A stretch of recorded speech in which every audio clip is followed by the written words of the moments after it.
සුදහත්මයානනී වැඩම කර ඔබගේ විශ්වාසකයින්ගේ හෘදයන් පුරවාලුව මැනව. ක්‍රිස්තුමන් තුළ මා ප්‍රියාදර ප්‍රේමවන්ත සහෝදර සහෝදරියනි මා ප්‍රථමයෙන්ම මරියතුමිය තුළින් ප්‍රිය දෙවිඳුන් සොයා අපගේ සංගේ හැම කෙනෙකුටම සුදාත්මයණන් වහන්සේගේ ආලෝකය ලැබෙන ශ්‍රී සුභ මංගල්‍යයක් වේවා කියලා ප්‍රථමයෙන්ම ප්‍රාර්ථනා කරනවා. අද දවසේ ශුදෝ සභාව ඉතාමත් උත්කර්ෂවත් අන්දමින් සුදාත්මයණන් වහන්සේගේ ආගමන මංගලෝත්සවය මහත් හරසරින් සමරනු ලබනවා. මේ සුදහත්ම ආගමන මංගලෝත්සවය කියලා කියන්නේ අපෝස්තලවරයන් මතට සුදාත්මයණන් වහන්සේගේ වැඩම කිරීමේ දවස, වැඩම කිරීමේ මොහොත.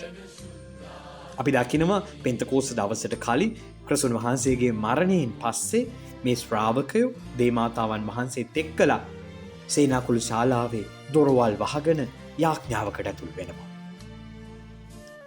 ඒ වැඩම කිරීමත් එක්කලා සුදාත්මයණන් වහන්සේගේ ශක්තිමත් කිරීමත් එක්කලා බයට පත් වෙලා මේ දොරවල් පිටිපස්සේ හැංගිලා හිටපු මිනිස්සු ධෛර්යමත් වෙනවා. දුර්වලකමින් හිටපු මිනිස්සු ශක්තිමත් වෙනවා. නිහඬව හිටපු මිනිස්සු නිර්භීතව ක්‍රිස්තුන් වහන්සේ උත්ථාන වුණා.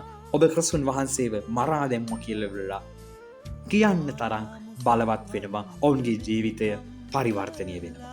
ඒ පරිවර්තනය වෙච්ච මොහොත, පරිවර්තනය වෙච්ච දවස අද අපි සංඝයක් විදිහට සමරනවා මේ විදිහට. සුදෝ සභාව බිහි වුණේ මනුස්සයින්ගේ බලයෙන් නෙවෙයි. මේක මනුස්සයින්ගේ බලයෙන් හැදුණු එකක් නම් මේක විනාශය මිනිසුන්ගේ මතින්ම වෙනවා. නමුත් මේක සුදාත්මයණන් වහන්සේගේ මෙහෙවීම, සුදාත්මයණන් වහන්සේගේ බලයෙන් හැදුණු නිසා අදටත් ඒක බොහොම ශක්තිමත්ව ඉදිරියට යමින් තියෙනවා. අපගේ කාලෙත් ඒක ඉදිරියට යනවා. අපි සභාව දිහා බැලුවොත් සභාව විවිධ ආකාරයේ පීඩන සමයන් පව් කරලා තියෙනවා. නමුත් සභාව ශක්තිමත්ව තියෙනවා. ඒක නිසයි මම කියන්නේ සුදාත්මයණන් වහන්සේගේ බලයෙන් තමයි මේක බිහි වෙන්නේ කියලා. අපොස්තලවරුන්ගේ ක්‍රියාපොතේ දෙවනි පරිච්ඡේදයේ දෙවනි වගන්තියේ ඉඳලා හතරවෙනි වගන්තියට එනකම් මෙන්න මේ විදිහට කියනවා. එකල සැඩ සුළඟක් හමන්නාක් වැනි හඬක් හදිසියෙන් අහසින් නික්මුණේ. ඔවුන් හිඳගෙන සිටි ගෙය මුළුමනින්ම එයින් පිරී ගියේය.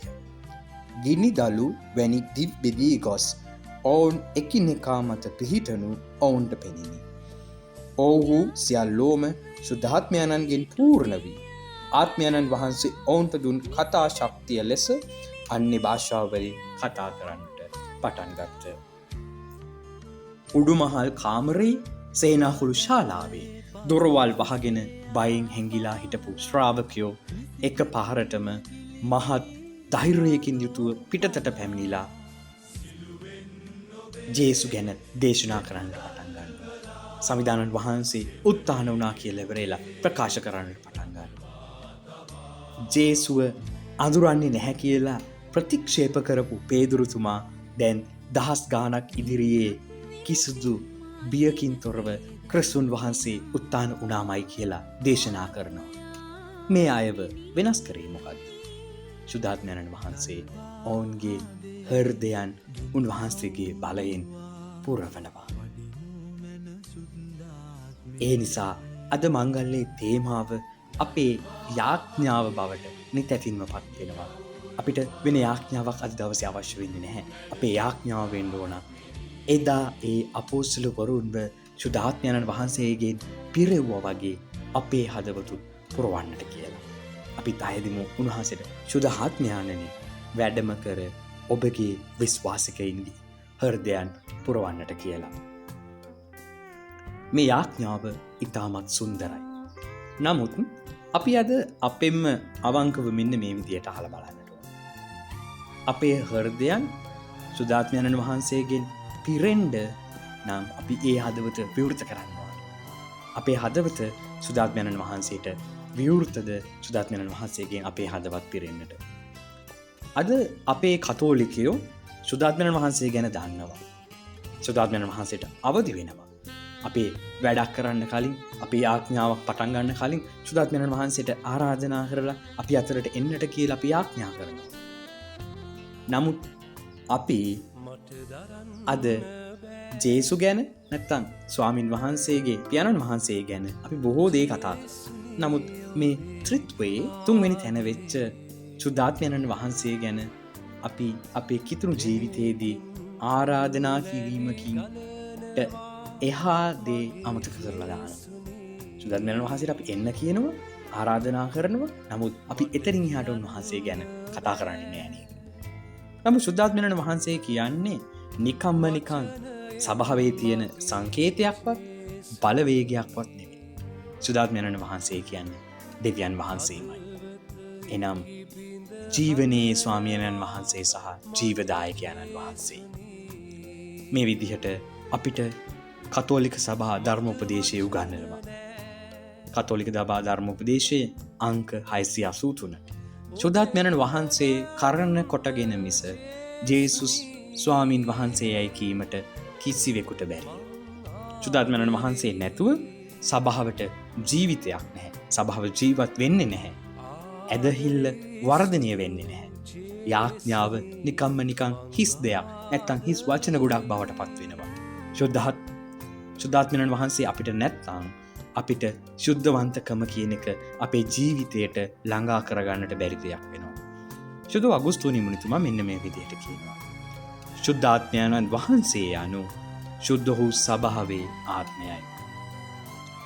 ආත්මයක් නැති ශරීරයක් පණ නෑ වගේම සුද්ධාත්මයන්න් වහන්සේ නැතිනම් අපේ කිතුණුකම හුදෙක් බාහිර ආගමික චාරිත්‍ර සමූහයක් ඉෂ්ට කරන දෙයක් බවට පත් වෙනවා.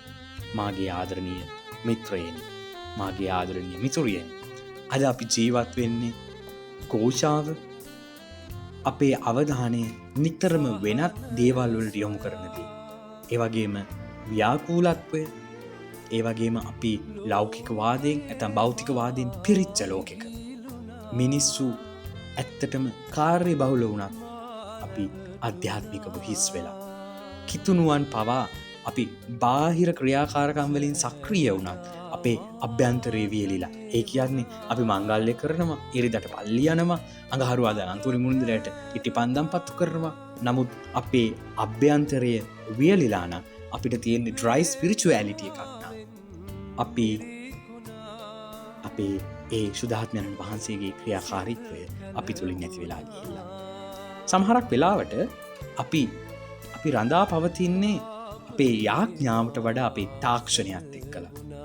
දෙවියන් වහන්සේගේ මඟ පෙන්වීමට වඩා අපේ මානුෂීය සැලසුම්, මිනිස්යාගේ සැලසුම්, මගේ ඔළුවේ තියෙන සැලසුම් මත අපි ආධ්‍යාත්මික ප්‍රඥාවට වඩා අපි ලෞකික ප්‍රඥාව, ලෝකයේ දේවල්, ලෝකේ ප්‍රඥාව අපි හොයනවා. නැත්නම් අපි ඒ මත රඳිනවා. අපි ගොඩක් වැඩසටහන් කරනවා. නැත්නම් අපි ක්‍රියාකාරකම් කරනවා. නමුත් සුද්ධාත්මයන්න් වහන්සේගේ ගින්න අපි තුල නැතුව තමයි අපි මේ දේවල් කරන්නේ. අද මම දකින අනතුර, අද අපි දකින අනතුර සුද්ධාත්මයන්න් වහන්සේව සභාවෙන් ඉවත් වෙලා යන එක නෙවෙයි. අනතුර නම් මිනිස්යාගේ හදවත සුද්ධාත්ම බලයෙන් පිරෙන්නට විවෘත නොවීමයි. සුද්ධාත්මයන් වහන්සේ ගැන කතා කරනකොට සුදෝ පාවුල්තුමා අපිට මෙන්න මේ විදිහට අනතුරු අඟවනවා. තෙසලෝනික පළවෙනි ලිපිය 5 වෙනි වගන්තිය 5 වෙනි පරිච්ඡේදයේ 19 වෙනි වගන්තිය. තෙසලෝනික පළවෙනි තෙසලෝනික ලිපිය 5 වෙනි පරිච්ඡේදයේ 19 වෙනි වගන්තිය. සුද්ධාත්ම අනුභවයට අවහිර නොකරන්න. අපි සුද්ධාත්මයන්න් වහන්සේව අවහිර කරන්නේ කවද්ද, මොකකින්ද? අපි අපේ යාඥාව නතර කරනවා නම්, සමිදානන් වහන්සේත් එක්කලා මගේ තියෙන පෞද්ගලික සම්බන්ධතාවය මම නතර කරනවා නම්, අපි දෙවියන් වහන්සේගේ හඬ අපි නොසලකා හරිනවා නම්, මගේ කොන්ෂස් එක මට කතා කරනකොට මම ඒක නොසලකා හරිනවා නම්, ඒ වගේම මම පසුතැවිල්ලකින් තොරව පාපයේම ජීවත් වෙනවා නම්, පාපුච්චාරණයට යන්නේ නැතිනම්, ඒ වගේම මගේ උඩඟුකම සහ මම ආත්මාර්ථකාමී වෙනකොට අපේ ඇදහිල්ල නිකම්ම නිකං පුරුද්දක් විදියට අපි එළිදර පල්ලි යන්න ඕන හින්දා පල්ලි යනවා. එහෙම වෙනවා නම් අපි සුද්ධාත්මයන්න් වහන්සේට අවහිර කරලා. අපි ක්‍රිස්තියානි කාරයෝ විදියට නැත්නම් අපි කතෝලිකයෝ විදියට බෞතිස්මය ලැබලා තියෙනවා. අපි අභිවෘද්ධියාලේපය ලබල තියෙනවා. අපි ජීවත් වෙන්නේ අපේ ජීවිතය නැත්තන් සුදූ සභාව තුළ පෙන්තකෝස් දවසක් සිදු උනේ නැහැ වගේ. නමුත් පෙන්තකෝස්තය කියලා කියන්න නිකම්ම නිකං ඉතිහාස කතාවක් නෙවෙයි, ඉතිහාසයේ වෙච්ච දෙයක් නෙවෙයි. පෙන්තකෝස්තය කියන්නේ හැම තිස්සෙම හැම මොහොතකම හැම හදවතකම නැවත සිදුවෙන්නට ඕන දෙයක්. අද දවසේදී සුද්ධාත්මයන් වහන්සේව අපිව පුරවන්නට යනවා. අපි තුළ තියෙන බිය වෙනුවට අපිව ධෛර්යයෙන් උන්වහන්සේ පුරවනවා. අපි තුළ තියෙන කනස්සල් වෙනුවට අපිව ශාන්තියෙන් පුරවනවා. අපි තුළ තියෙන වෛරය වෙනුවට උන්වහන්සේ අපිව ප්‍රේමයෙන් පුරවනවා. ඒ වගේම අපේ පාපය වෙනුවට ශුද්ධවන්තකමෙන් උන්වහන්සේ අපිව පුරවනවා. ජේසුස් වහන්සේ මෙන්න මේ විදිහට පොරොන්දු වෙනවා. එහෙත් මාගේ නාමයෙන් පියාණන් වහන්සේ එවන සහයදායකයණන් වහන්සේ එනම් ශුද්ධාත්මයණන් වහන්සේ ඔබට සියල්ල උගන්වමින් මා වදාළ සියල්ල ඔබට සිහිපත් කරවන සේක. ශුද්ධවරජු හාමුදුරුවෝගේ සුවිශේෂය 14 වෙනි පරිච්ඡේදයේ 26 වෙනි වගන්තිය. ශුද්ධාත්මයණන් වහන්සේ අපිට උගන්වන, අපිට මඟ පෙන්වන, අපිව ශක්තිමත් කරන සහ විශේෂයෙන්ම අපිව පරිවර්තනය කරනවා. ශුද්ධ බැසිල්තුමා මෙන්න මේ විදිහට ලියනවා. ශුද්ධාත්මයණන් වහන්සේ කරණ කොටගෙන අපව නැවත පාරාදීසය වෙත නැත්නම් අපිව නැවත ඒදන් උයන වෙත පමුණවනු ලබනවා. ස්වර්ග රාජ්‍යය වෙත නැවත කැඳවාගෙන යනු ලබනවා. සහ දෙවියන් වහන්සේගේ දරුවන් ලෙස නැවත අපිට ඒ දේවදරුකම උරුම කරලා දෙනවා.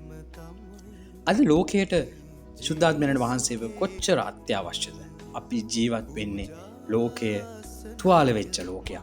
අපි දකිනවා බිඳී ගිය පවුල් ප්‍රචණ්ඩත්වය ලෝකෙ පුරාම යුද්ධ, තව කෙනෙකුට විරුද්ධව, තව රටකට විරුද්ධව යුද්ධ, හුදකලාව. අපි කොච්චර තනි වෙච්ච මිනිස්සුද? සමහරක් වෙලට අපි අපේ ගෙවල් ඇතුළෙම අපේ පවුලේ 4-5 දිනක් ඉද්දිම අපි තනි වෙලා. අපි දකිනවා මානසික අවපීඩනයෙන් නැත්නම් විෂාදයෙන් හැදිච්ච මිනිස්සු. තමන්ගේ තනිකම තමන්ට දරා ගන්න බැරි වෙච්ච මිනිස්සු. ඇබ්බැහි නරක දේවල් වලට ඇබ්බැහි වෙච්ච මිනිස්සු වෙන්න පුළුවන්. නැත්නම් යහපත් දේවල් වලට ඇබ්බැහි වෙච්ච මිනිස්සු වෙන්න පුළුවන්. ඒ දෙයින් අපිට ගැලවෙන්න බැරි වෙලා ඉන්න කට්ටිය. කිතුණුවන් අතර අපි කිතුණුව විදියට අර අපි අතර පවා තියෙන බෙදීම අපි මීසමක් සංඝයක් හැටියට, කොට්ටාසයක් හැටියට, නැත්නම් අපි කුඩා කිතුණු සංඝයක් හැටියට අපි අතරෙත් බෙදීම් තියෙනවා. ඉතින් එතකොට ශුද්ධාත්මයණන් වහන්සේව මේ ලෝකයට කොච්චර අවශ්‍යද? තුවාල වෙච්ච ලෝකයට, අපි ජීවත් වෙන මේ තුවාල වෙච්ච සමාජයට උන්වහන්සේ කොච්චර අවශ්‍යද? ලෝකයේ සාමය නැත්නම් අපි සාමය කියලා හොයන්නේ අපිට ටිකක් සල්ලි වැඩිපුර හොයා ගන්න නම්, නැත්නම් අපි ජීවත් වෙන නිවස, අපි ජීවත් වෙන තැන තව ටිකක් කම්ෆර්ටබල් කරගන්න, සැප සම්පත්තියක් එකතු කරගන්න, නැත්නම් අපේ ජීවිතය සැපවත් කරගන්න. එහෙම නැත්නම් අපිට බලය අවශ්‍ය නම් ඒ බලය එකතු කරගන්න. නැත්තම් විනෝදාශ්‍රය තුළ අපිට විනෝදාස්වාදය තුළ තමයි අපි සාමය හොයන්නේ. නමුත් සැබෑ සාමය ලැබෙන්නේ දෙවියන් වහන්සේගේ ආත්මයන්න් වහන්සේ තුලින් පමණයි. පාවුලුතුමා අපිට මෙන්න මේ විදියට මතක් කරලා දෙනවා. එහෙත් ආත්මයන්න් වහන්සේ කරන කොටගෙන ඇතිවන ප්‍රතිඵලය නම් ප්‍රේමය, ප්‍රීතිය, සාමය, ඉවසීම, කරුණාව, යහපත්කම, විශ්වාසකම, මෘදුකම හා ආත්ම දමනය යන මේවාය. මේවා ගැන නීති රීති නැත. යම් පුද්ගලයෙකුට ශුද්ධාත්මයණන් වහන්සේගෙන් ඇත්තටම පිරෙනවා නම්, ඇත්තටම මේ මනුස්සයා ශුද්ධාත්මයණන් වහන්සේගෙන් පිරිලා නම් ඉන්නේ, ඒ ඵලයන් අපිට බාහිරට දෘශ්‍යමාන වෙනවා. එහෙම පිරිච්ච කිතුණුවෙක් වඩාත් ප්‍රේමණීය කිතුණුවෙක් වෙනවා. වඩාත් නිහතමානී කිතුණුවෙක් බවට පත් වෙනවා. වඩා වැඩියෙන් සමාව දෙන කිතුණුවෙක් බවට පත් වෙනවා. වඩාත් යාඥාශීලී කිතුණුවෙක් බවට පත් වෙනවා. ඒ වගේම වඩා වැදගත්දී වඩාත් විශ්වාසවන්ත පුද්ගලෙක්. ඔහු සේවය කරන තැනට, ඔහුගේ පවුලට, ඔහු ජීවත් වෙන සමාජයට ඔහු විශ්වාසවන්තයි.